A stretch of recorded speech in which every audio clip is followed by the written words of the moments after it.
The dawn over the Norfolk coast in late February is rarely forgiving.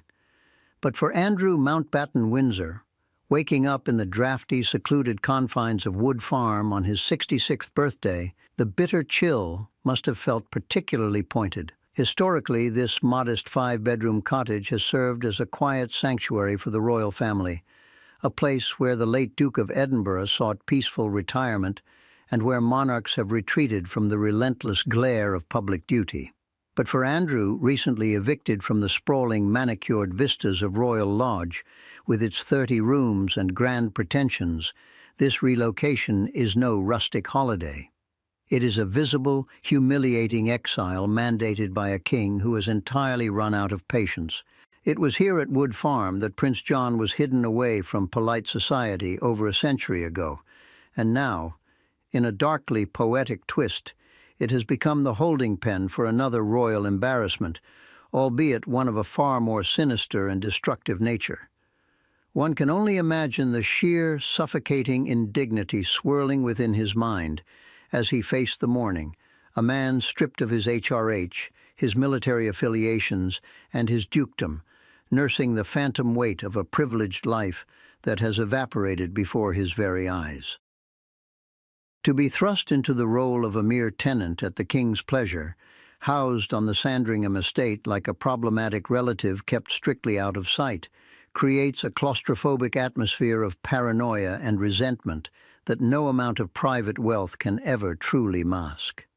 It is a spectacular and rather pathetic isolation, entirely of his own making, yet naturally framed in his own head as a monumental injustice orchestrated by an unfeeling establishment. Birthdays, especially within the upper echelons of the aristocracy, are traditionally affairs of grand validation, marked by endless deference, exclusive shooting parties, and the warm embrace of sycophants eager to please. Today, however, as the man formerly known as the Duke of York reached his 66th year, the profound absence of such fanfare would have been deafening, serving as a stark, unavoidable reminder of his spectacular social annihilation. As he navigated the quiet morning routines within the walls of Wood Farm, completely cut off from the powerful network of enablers that once defined and protected his existence, the terrifying reality of his new status as plain Mr. Mountbatten Windsor must have felt incredibly raw. The psychological pressure of waiting for the other shoe to drop, knowing that the American investigative machine and the British press are relentlessly unearthing the darkest corners of his past, must create an internal monologue bordering on the frantic. He is a man who spent his entire life implicitly believing the rules applied strictly to other people, now trapped in a modest Norfolk farmhouse, stewing in a toxic mixture of aristocratic entitlement and the very real, very creeping dread of facing severe legal consequences for the first time in his deeply privileged life. Yet the true measure of his catastrophic fall from grace was not delivered by a royal courier, but rather heralded by the ominous crunch of tires on gravel shortly after 8 o'clock this morning. There was no royal cavalcade, no deferential bowing, merely the grim, unyielding reality of 6 unmarked police vehicles descending upon the quiet rural retreat with surgical, uncompromising precision. Plainclothes officers from Thames Valley Police, supported by the local Norfolk Constabulary, arrived not to negotiate, not to defer, and certainly not to quietly sweep another embarrassment under the proverbial Wilton rug. They were there to execute a frankly unprecedented arrest on suspicion of misconduct in public office, shattering the absolute sanctuary of the king's own estate in a move that will echo through British history for centuries. The visual optics alone are absolutely staggering. This is a man who once commanded naval fleets, who strutted upon the world stage as an untouchable prince of the realm, now confronted in his private quarters by stern-faced detectives holding warrants. For decades, the sheer gravitational pull of the crown had served as an impenetrable shield against his monumentally appalling judgment. But in that fleeting, devastating moment at the front door of Wood Farm, The terrifying realization that his royal armor was gone forever must have finally struck home. The shockwaves that reverberated through the modest household were, by all accounts, immediate, chaotic, and deeply unsettling for everyone involved. According to a well-meaning staff member, the atmosphere in those early hours was one of total paralysis, as domestic aides who had spent years tiptoeing around his notoriously demanding temper suddenly found themselves entirely powerless to intervene in the face of absolute legal authority. One must consider the excruciating humiliation of the scene. A former senior royal, a man who famously demanded his teddy bears be arranged in a highly specific, non-negotiable order on his bed, being calmly read his rights and addressed without a single shred of customary deference by working-class officers. The physical process of an arrest, the formal caution, the immediate confiscation of communication devices, the cold instruction to dress appropriately for custody, is specifically designed to strip away power, and for a man entirely constructed of unearned power, this process must have been psychologically eviscerating. His inner monologue during this ghastly procession must have been a chaotic, suffocating blend of aristocratic fury and naked, visceral terror, as the absolute finality of King Charles's decision to cut him loose became horrifyingly tangible. There is no one left to call, no private secretary to intercept the danger, and no monarch willing to risk the survival of the institution to save a brother who has devolved from a mere embarrassment into a walking, talking existential threat to the Windsor legacy. It is rather amusing, in a darkly cynical sort of way, to juxtapose this genuine tectonic royal crisis with the incessant tiresome whining that routinely emanates from a certain zip code in Montecito. While Prince Harry and Meghan Markle continue to exhaust the public with their endless trivial Californian grievances about seating arrangements, lip gloss, and perceived slights, entirely convinced of their own monumental victimhood, the actual crown is dealing with a historic catastrophe of unprecedented proportions. The sheer gravity of a former prince being bundled into the back of a police car, not for a family misunderstanding, but for allegedly selling out British national security secrets to a convicted sex offender, makes the Sussexes' relentless melodrama look spectacularly petty, irredeemably shallow, and frankly irrelevant. It perfectly illustrates the stark difference between manufactured PR victimhood and the brutal, unforgiving reality of a genuine fall from grace where the stakes involve prison time rather than podcast ratings. The absolute silence from the Sussex camp this morning is perhaps the only dignified thing they have managed in years, a tacit acknowledgement that their complaints are utterly dwarfed by the sheer criminality playing out on the Sandringham estate. As the unmarked police convoy slipped back out through the heavy iron gates of Sandringham, carrying the 66-year-old away for formal questioning, the silence left in its wake was not merely the absence of noise, but the resounding heavy thud of a historic door slamming permanently shut. The long-term consequences of this morning's events will be dissected, analyzed, and debated for decades, marking the definitive moment the British monarchy was forced to prove, in the most painful and highly visible manner conceivable, that absolute privilege does not grant immunity from the law. For the king, the decision to allow police onto his private estate to arrest his own brother signifies a ruthless, necessary preservation of the crown, prioritizing the survival of the ancient institution over the bonds of blood. The image of Andrew Mountbatten Windsor being driven away, entirely stripped of his power, his titles, and his dignity, serves as a chilling definitive warning that the era of royal impunity has catastrophically ended, leaving a deeply flawed man to finally face the devastating reality of his own ruinous choices. The recent, highly anticipated unsealing of the February Epstein documents has fundamentally shifted this narrative from a sordid, profoundly unsavory personal scandal into a terrifying, unprecedented crisis of national security. For years, the British public has been forced to digest the deeply uncomfortable details of his personal associations, grimacing through car crash television interviews and out-of-court settlements. But this specific charge of misconduct in public office elevates the entire saga to an appalling level of institutional betrayal. It is one thing to demonstrate catastrophic personal judgment by socializing with a convicted predator,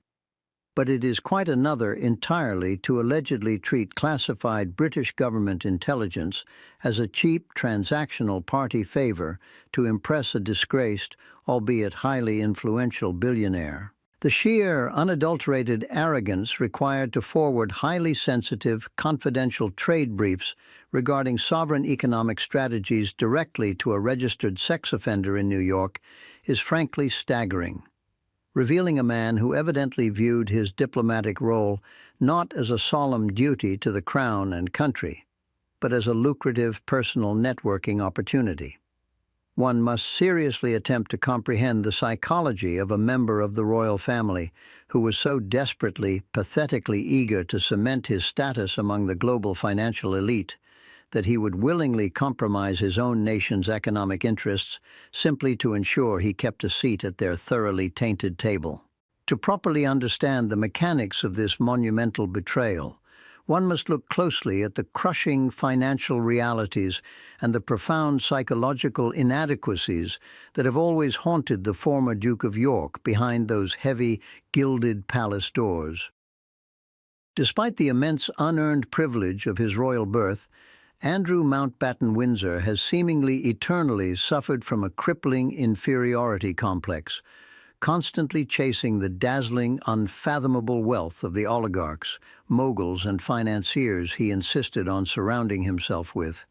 whilst possessing neither the intellect nor the independent financial means to legitimately match them. The staggering, eye-watering costs of maintaining his lavish, globe-trotting lifestyle, the endless private jets, the extravagant skiing holidays, the desperate, clawing need to present himself as a legitimate global power broker, created a highly toxic environment of acute financial desperation that evidently completely warped whatever moral compass he initially possessed. By allegedly utilizing his official taxpayer-funded position as the United Kingdom's special representative for international trade and investment, he essentially turned the very real, very serious business of the British state into his own personal currency, trading vital state secrets for the intoxicating validation of a man exactly like Jeffrey Epstein. It is a pathetic, deeply cynical transaction. A prince of the realm bartering the integrity of the nation simply to ensure he was never the poorest man in the room, sacrificing his honor and his duty on the altar of unearned, desperate prestige. The absolute specifics of this alleged treason, which have been heavily detailed in the newly unearthed dossiers, paint a damning, inescapable picture of the years 2010 and 2011, a period when his association with Epstein should have been well and truly severed following the Americans' initial criminal convictions. Instead of quietly stepping back to do the necessary penance, the former prince was evidently using his unfettered access to the highest-level diplomatic channels to funnel confidential investment opportunities regarding Hong Kong, Singapore, and Vietnam directly into Epstein's eager hands. These were not casual conversational tidbits shared over a glass of vintage port at a shooting weekend.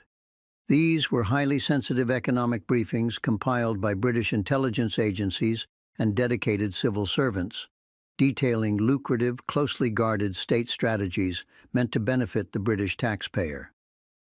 The absolute disdain for the strict rules of statecraft and the glaring, arrogant lack of respect for the hard-working officials who prepared these vital documents demonstrate a breathtaking sense of royal entitlement, acting as if the entire machinery of the British government existed solely to facilitate his sordid international networking.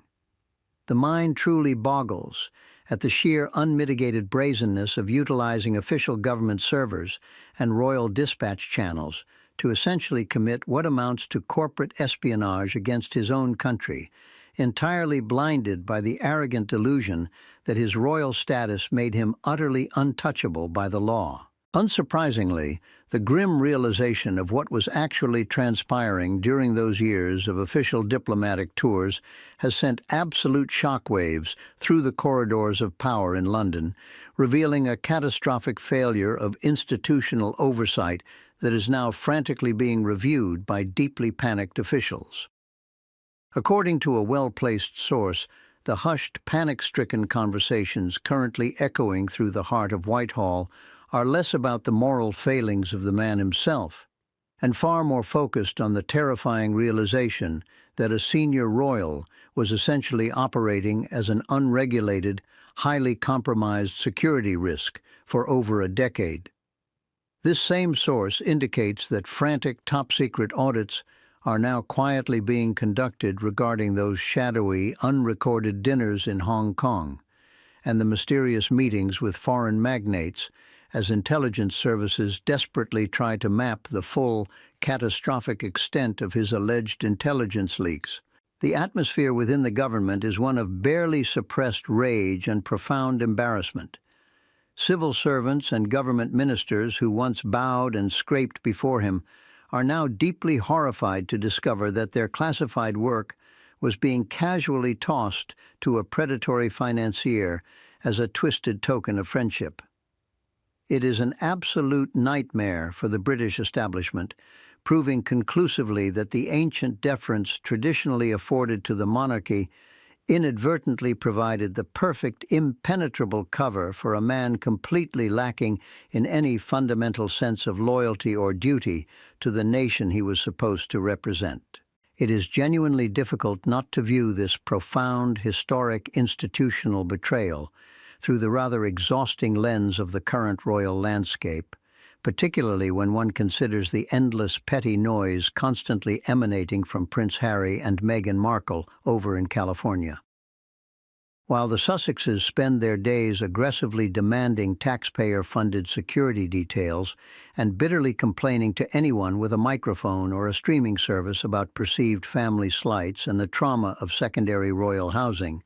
Andrew was allegedly actively compromising the actual national security of the very realm they all claim to represent. Meghan and Harry's entirely self-serving narrative of victimhood, built largely upon a foundation of perceived emotional slights and relentless self-promotion, looks spectacularly hollow, shallow, and utterly ridiculous when placed directly next to the grim reality of a royal who literally sold out his country's economic secrets to a known criminal. One cannot help but feel a highly cynical amusement at the absolute chaotic state of the modern monarchy, where one faction demands the world's immediate sympathy for living in a $14 million Montecito mansion,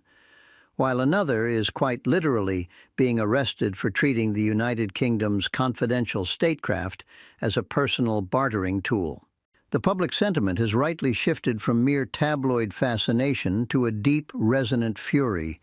recognizing that whilst the Sussexes may be an irritating, endless, and deeply exhausting nuisance, Andrew's actions represent a fundamental, unforgivable betrayal of the British public trust that has far-reaching consequences.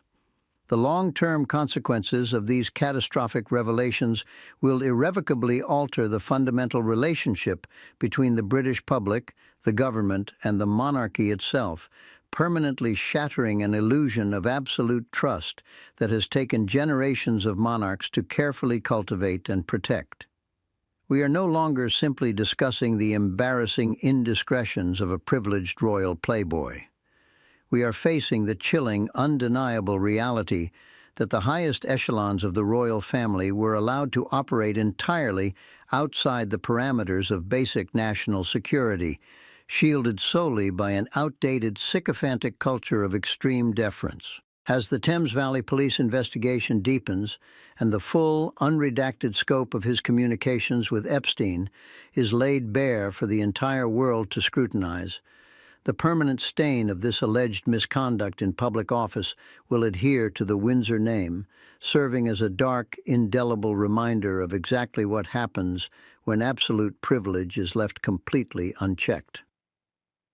The psychological burden this unprecedented scandal places upon the current monarch is frankly unimaginable, as King Charles must now navigate the chaotic fallout of his own brother's arrest, while simultaneously attempting to reassure a deeply cynical, rightfully angry public that the crown is still worthy of their respect. This is not merely a difficult chapter closing on a disgraced former prince.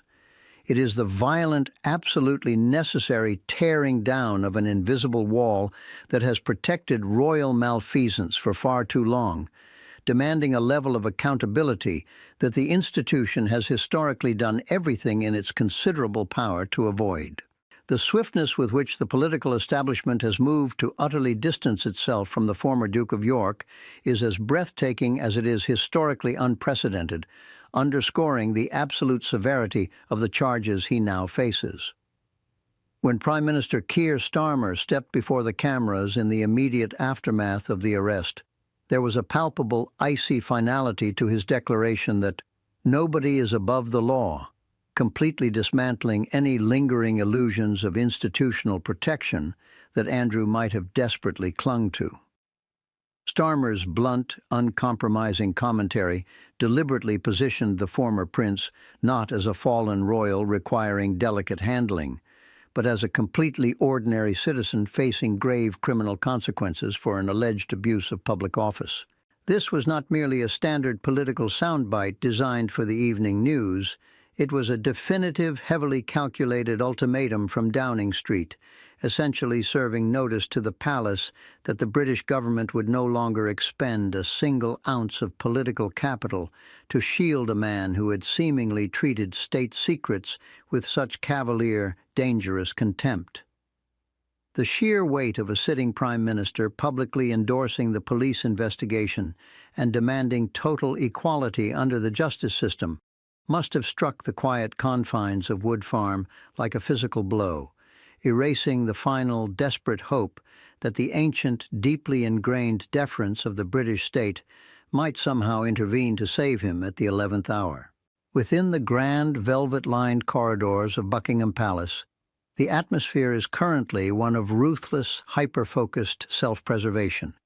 dictated entirely by a monarch who understands that the very survival of his reign depends upon the total severance of his problematic brother. King Charles III is not a man governed entirely by sentiment, and his inner monologue during these agonizing hours must surely revolve around the cold, absolute necessity of wielding the dynastic blade to surgically remove a gangrenous limb before the infection destroys the entire body. The meticulous, phased dismantling of Andrew's royal identity, stripping away his cherished military affiliations, forcing his deeply humiliating eviction from the opulent royal lodge to the far humbler Sandringham cottage, and finally, deliberately reducing his official styling to plain Andrew Mountbatten Windsor, demonstrates a stunningly calculated brutality on the king's part. One can almost picture the hushed, deeply tense meetings inside the royal apartments, where courtiers and legal advisors have coldly presented the monarch with the catastrophic mathematics of the situation, leaving Charles with absolutely no choice but to throw his own flesh and blood to the proverbial wolves. To publicly declare his unyielding support for the police investigation into his own brother is an act of spectacular, terrifying pragmatism, permanently extinguishing the protective warmth of the family firm and replacing it with the chilling, entirely transactional reality of a modern institution fighting for its very life. Naturally, this genuine existential crisis threatening to engulf the entire Windsor legacy makes the relentless, self-absorbed theatrics occurring across the Atlantic seem almost laughably insignificant by comparison. While Meghan Markle and Prince Harry continue to flood the media landscape with their endlessly curated, slightly exhausting Californian grievances, demanding apologies for perceived slights and commodifying their royal victimhood for lucrative streaming contracts, they are completely overshadowed by a scandal of actual, terrifying substance. The Sussexes' complaints about security details, lip gloss, and the agonizing trauma of not receiving the precise deference they believe they are owed frankly pale into sheer absurdity when placed alongside the reality of a senior royal being detained by Thames Valley Police for allegedly compromising national security. According to a source behind closed doors, the king's primary concern is absolutely not the latest polished, slightly sanctimonious podcast emerging from Montecito, but rather the genuine, paralyzing fear that the financial and reputational bleeding caused by Andrew's arrest has only just begun. This highly placed insider suggests that the monarch is acutely aware that the Epstein files may contain even more devastating revelations, recognizing that while his younger son's antics are a persistent, irritating mosquito bite on the body politic, his brother's actions represent a massive, potentially fatal hemorrhaging of the Crown's fundamental authority. As the dust begins to settle on this extraordinary day, the profound constitutional implications of the King and the Prime Minister moving in such devastating lockstep cannot possibly be overstated. By deliberately stripping away the final vestiges of royal immunity, King Charles has fundamentally rewritten the unwritten contract between the sovereign and the state, establishing a new, exceptionally ruthless precedent for how the firm will handle catastrophic internal failures moving forward. For decades, the monarchy relied heavily on a silent, implicit agreement with Downing Street to gently manage royal scandals behind closed doors, utilizing the vast machinery of the state to protect the dignity of the crown at almost any cost. However, the sheer toxicity of the Epstein association, coupled with the glaring, undeniable evidence of national security breaches, has forced a complete collapse of that historical arrangement, leaving Andrew entirely isolated and dangerously exposed to the full, unforgiving machinery of the British legal system. The permanent chilling consequence of this unprecedented alignment is the terrifying realization for any remaining rogue royals that the institution will absolutely not hesitate to sacrifice them if they pose a threat to the monarch, proving conclusively that the crown will always protect itself first, last, and always. The long-term consequences of this unprecedented morning at Sandringham will cast a permanent, devastating shadow over the British monarchy, irrevocably altering the history books and branding the reign of King Charles III with the indelible stain of his brother's ruin. This is not a temporary storm that can be weathered with a carefully worded palace statement or a strategic charitable appearance. It is the utter, comprehensive destruction of a man who spent his entire life believing his bloodline made him completely invincible. One must consider the sheer, paralyzing terror currently gripping Andrew Mountbatten Windsor as he sits in police custody, entirely stripped of his titles, completely abandoned by his king, and finally forced to recognize that the impenetrable fortress of royal privilege has collapsed around him. He is discovering, in the most brutal and public manner conceivable, that the bill for decades of unchecked arrogance and alleged depravity has finally come due, and there is absolutely no royal treasury vast enough to pay it. The era of the untouchable royal is definitively over, replaced by the grim, unforgiving reality of a police interrogation room and the terrifying prospect of finally answering for crimes that have haunted his victims for a generation.